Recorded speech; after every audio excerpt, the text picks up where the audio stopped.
भटक गए हम राहों में, मंजिल का ठिकाना नहीं था। जिंदगी ले गई उन राहों में जहां हमें जाना नहीं था। नमस्कार, उत्तम सर के इस YouTube चैनल पर आप सभी का स्वागत है। दोस्तों, आज हम आप लोगों को एक दैनिक जीवन से जुड़ी हुई चीज, जो हम लोग उनका दैनिक जीवन में या हर आदमी के व्यक्ति के घर में ये चीज रहता है और उनका हम लोग बहुत ही अच्छे तरीका से उपयोग में लाते हैं। आज के इस वीडियो के माध्यम से हम आप लोगों को आज दैनिक जीवन में जो है एक बहुत ही उपयोगी वस्तु जो आप लोग देखते होंगे, माचिस, आज हम उन्हीं की कहानी को आप लोगों को समझाने के लिए आए हैं। और इस वीडियो के माध्यम से आप ये जान पाएंगे कि एक छोटी सी माचिस में कितनी सारी ज्ञान की बात भरी होती है। आइए आज हम लोग इनको समझने का प्रयास करते हैं। इनकी एक लंबी इतिहास होती है।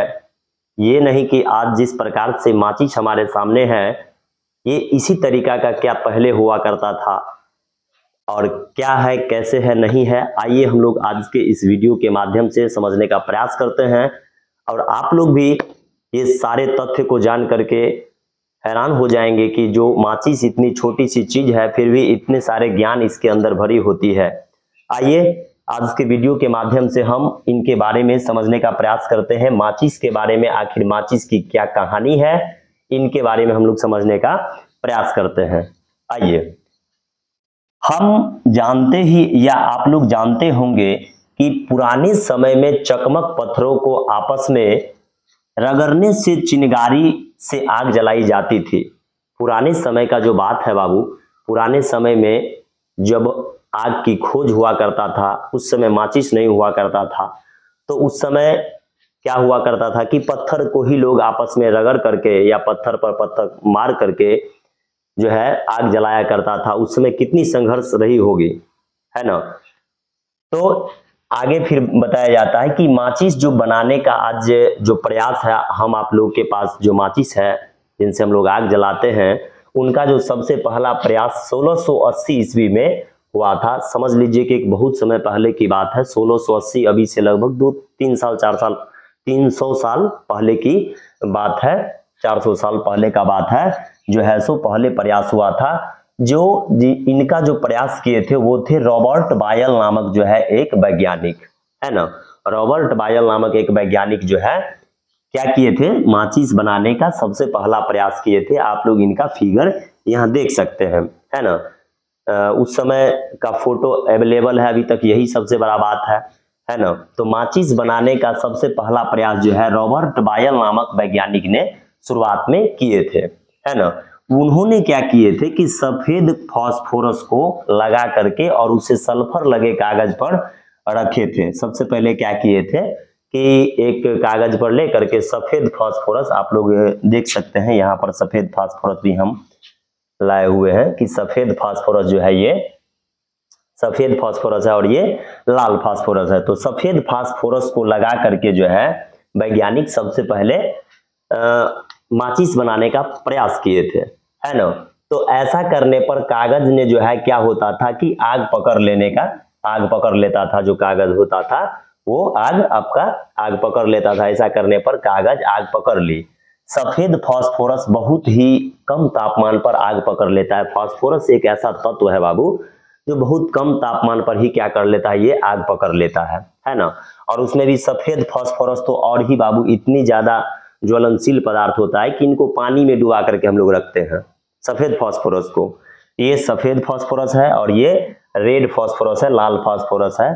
तो दोनों की अपने अपने गुण होते हैं, दोनों फास्फोरस ही है ना।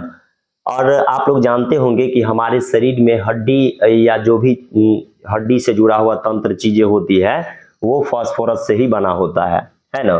तो कम तापमान पर ही आग पकड़ लेता है, इस कारण से यह बहुत खतरनाक होता था। फास्फोरस लगा करके जब जो है रॉबर्ट बायल नामक वैज्ञानिक जब माचिस बनाने का पहला प्रयास किए थे, तो उस समय बहुत दिक्कत होता था कि ये जो है कहीं भी आग पकड़ लेता था, है ना। मान लीजिए कोई घर में रखा या कोई कहीं पर भी रखता था तो उन समय जो है आग लग जाता था। आग लग तो बहुत खतरनाक, इस प्रकार से जो है ये काफी खतरनाक हुआ करता था माचिस जो है पहला। अब जरा हम लोग समझने का प्रयास करते हैं कि माचिस का जो रूप आज है, मतलब आज हम लोगों के सामने जिस प्रकार की माचिस है बाबू, उसके बनने की शुरुआत जो है 1845 ईस्वी में हुआ। किसके बाद? लाल फास्फोरस के आविष्कार के बाद हुआ, है ना। लाल फास्फोरस जब आविष्कार हो गया उसके बाद आधुनिक जो माचिस है, आजकल हम लोगों के जो माचिस होते हैं जिस तरीका का, वो हम लोग 1845 ईस्वी में जब लाल फास्फोरस का आविष्कार हो गया तब हम लोग जो है आधुनिक माचिस के रूप में उसका कल्पना किए बनाने का। अब जरा आइए हम लोग समझने का प्रयास करते हैं कि आखिर माचिस जो आधुनिक रूप में है वो किस तरीका का होता है। जरा ध्यान से समझने का प्रयास कीजिए कि लाल फास्फोरस अपने आप आग नहीं पकड़ता है बल्कि रगड़ने पर ही जलता है।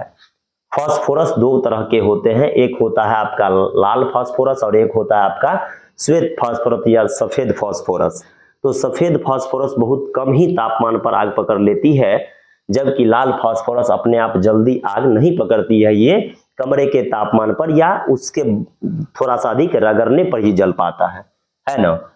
अपने घरों में जो माचिस की डिब्बी आप देखते हैं उसमें तीलियों पर लगा रसायन पोटेशियम क्या होता है? क्लोरेट होता है। ये जो आप लोग माचिस की तीली देख रहे हैं, ये जो माचिस की तीली देख रहे हैं और इसके ये जो सिरा पर जो लगा होता है ये क्या होता है जानते हैं? ये पोटेशियम क्लोरेट होता है। पोटेशियम क्लोरेट एक प्रकार का रसायन है, केमिकल है। इन्हीं से जो है माचिस की तीली जो होती है वो बनता है ना। बहुत सारे जगहों पर आप लोग काला वाला भी देखे होंगे और रेड वाला भी देखे होंगे माचिस में, है ना।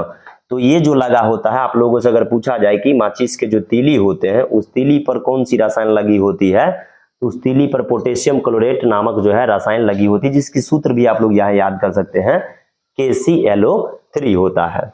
अब जरा आइए हम लोग थोड़ा सा और समझने का प्रयास करते हैं इस चीज को कि आखिर माचिस के बारे में इतना इसमें आप लोग समझ चुके पूरा। अब जरा आइए हम लोग अगला समझने का प्रयास करते हैं इसके बारे में। जरा आप लोग माचिस के डिब्बी को, इस डिब्बी को ध्यान से और गौर से देखिए कि माचिस के आप लोग अभी तीली पर समझे कि भाई क्या लगा होता है, तो पोटेशियम क्लोरेट लगा होता है। माचिस की डिब्बी पर या तीली पर क्या लगा होता है? पोटेशियम क्लोरेट लगा होता है। लेकिन इसके जो डिब्बी आप लोग देखते हैं यहाँ पर क्या चीज लगा होता है? तो डिब्बी पर लाल फास्फोरस और सल्फर लगा होता है। क्या होता है? लाल फास्फोरस और सल्फर लगा होता है। अभी आप लोग लाल फास्फोरस देखे हैं हमारे इस पीछे वाले अथी में, ये देख लीजिए, ये लाल फास्फोरस हुआ, ये लगा होता है और इसके साथ साथ एक सल्फर जो है तत्व होता है वो भी लगा होता है। माचिस की तीलियां डिब्बी पर रगड़ने से आसानी से जल उठती है पर अपने आप नहीं जलती है, इसलिए खतरनाक भी नहीं होती है। यानी आजकल का जो आधुनिक माचिस होता है बाबू, हम लोगों के सामने जो आधुनिक माचिस है ये उतनी खतरनाक नहीं होती है जितना श्वेत फास्फोरस वाला माचिस हुआ करता था पहले, है ना। तो नहीं होती है क्योंकि ये रगड़ने पर ही जलता है। अब जरा हम आप लोगों को बताते हैं कि भाई आखिर रगड़ेंगे ही क्यों। तो हम लोग माचिस के तीली को माचिस के डिब्बी से इसलिए रगड़ते हैं कि वो क्या कहाँ तक पहुंच जाए? अपने ज्वलन ताप तक पहुंच जाए। ज्वलन ताप तक अगर आप लोगों से पूछा जाता है कि भाई माचिस के तीली को माचिस के डिब्बी से हम रगड़ते क्यों हैं, है ना, तो इसका मुख्य कारण होता है कि उनको हम लोग ज्वलन ताप तक पहुंचाते हैं। और बहुत से सारे आदमी कहेंगे क्या उनको जलाने के लिए? नहीं, जलाने के लिए तो करते हैं, लेकिन कैसे वो जो है जल जाता है? तो वो ज्वलन ताप पर जब पहुंचता है, घर्षण होता है, जब हम लोग रगड़ते हैं तो घर्षण होता है और घर्षण के कारण क्या होता है? उष्मा उत्पन्न होती है, गर्माहट उत्पन्न होती है, जिसके कारण से वो अपने कहाँ पहुंच जाता है? ज्वलन ताप पर पहुंच जाता है। और ज्वलन ताप पर जैसे ही कोई भी चीज पहुंचता है बाबू, तो वो उस तरीका से अपने आप क्या हो जाता है? आग लग जाता है। और जरा हम लोग समझने का अब थोड़ा सा प्रयास इसमें और करते हैं कि आधुनिक जो माचिस हमारा है, आधुनिक जो माचिस है उसका कौन और कब आविष्कार किए थे वो जरा समझने का प्रयास करते हैं। लाल फास्फोरस इस्तेमाल करके पहली बार जो है सेफ्टी माचिस का जो है आविष्कार बाबू कार्ल लुंडस्टॉन नामक वैज्ञानिक ने 1855 ईस्वी में, स्वीडन एक देश है बाबू, इस देश में बनाने का जो है काम किया था लाल फास्फोरस। तो 1845 ईस्वी में इसका खोज हो गया था। तो ये याद आप लोग रख सकते हैं कि सेफ्टी माचिस जो आधुनिक रूप में हम लोगों के सामने है वो इसका खोज कौन और किसने किया था? तो इसका खोज कार्ल लुंडस्टॉन नामक 1855 ईस्वी में किया था। तो ये है माचिस की कहानी और आप लोग आज माचिस की कहानी जो है बहुत ही अच्छे तरीका से समझे हैं। इसमें बहुत सारे बात को हमने आप लोगों को बताने का प्रयास किए हैं। देखिए कि भाई सबसे पहले अगर आप लोगों से पूछा जाए कि माचिस का जो सबसे पहला प्रयास कोई भी किया था बनाने के लिए तो कौन किया था, तो आप बोल सकते हैं कि माचिस का सबसे पहला प्रयास बनाने के लिए रॉबर्ट बायल नामक वैज्ञानिक ने किया था, जो अपने कागज पर सफेद फास्फोरस लगा करके, है ना, और सल्फर लगे कागज पर उसको लगाए थे तो आग पकड़ लिया था। लेकिन इस प्रकार से ये माचिस बहुत खतरनाक हुआ करता था क्योंकि ये कहीं भी आग पकड़ लेता था। फिर उसके बाद आविष्कार हुआ रेड फास्फोरस का, लाल फास्फोरस का, और उसके बाद लाल फास्फोरस के आविष्कार के बाद क्या हुआ कि आधुनिक रूप से सेफ्टी माचिस का आविष्कार हो गया। तो हम लोग आज काफी समझे हैं। और अगर आप लोगों से ये कोई पूछे कि क्यों रगड़ते हैं भाई, तो आप ये नहीं जवाब दे दीजिएगा कि आग पकड़वाने के लिए हम लोग उसको रगड़ते हैं। इसको इसलिए रगड़ते हैं ताकि वो अपने ज्वलन ताप तक क्या हो जाए, अपने ज्वलन ताप तक पहुंच जाए। समझ रहे हैं कि नहीं हमारे बात को, अपने ज्वलन ताप तक पहुंच जाए। तो ये है माचिस की कहानी, आप लोग इनको अच्छे तरीका से समझ लीजिएगा। और ये माचिस बहुत ही, आप जानते हैं कि आग लगने की जो दुर्घटना होती है उनमें इसकी बहुत अहम योगदान होता है। तो हम लोग ये समझेंगे कि इसे सावधानी पूर्वक रखना चाहिए, कहीं भी नहीं, ये नहीं कि अब धूप में छोड़ दिए जहां अपने आप जल सकता है, क्योंकि फास्फोरस अपने आप जल सकता है। इसलिए इनको हम लोग सतर्कता पूर्वक रखने का प्रयास करेंगे। ठीक है, तो आज आप लोगों के इस वीडियो के माध्यम से बहुत सारे माचिस के तथ्य को समझे हैं। इजाजत दीजिए, फिर हम लोग मिलते हैं अगले वीडियो में। तब तक के लिए नमस्कार, धन्यवाद।